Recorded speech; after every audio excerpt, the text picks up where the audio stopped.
अगं आई, तसं काहीच नाही आहे. तुम्ही या पुण्याला, हक्काने या. उलटं आम्ही कधीपासून म्हणतोय तुम्ही या तिकडं. पण ह्या वयात अशी ताटातूट. त्याला काय झालं?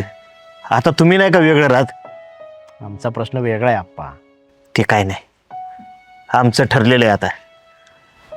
तुमची आई आहे ना, ती आता योगेशकडे राहणार आणि मी रवीकडे. पण आप्पा, असं का? आम्हाला बघायचंय आम्ही दोघं एकमेकांशिवाय राहू शकतो का. हा, उद्या समजा हिच्या आधी मीच गाचाकलो, मग गपाओ, काहीतरीच नका बोलू. तुम्ही दोघंही आता शांत व्हा आणि काहीच बोलू नका. अरे आम्ही आहोत ना तुमच्या दोघांसाठी. अरे तुम्ही असताय तुमच्या कामात गुंतलेलं.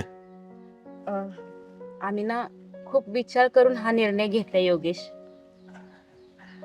ठीक आहे, आता तुम्ही ठरवलंच आहे तर मग आहे की नाही. बरं चला निघूया आता. चालेल चालेल, राहू दे, मी घेतो. दे. दे. चला.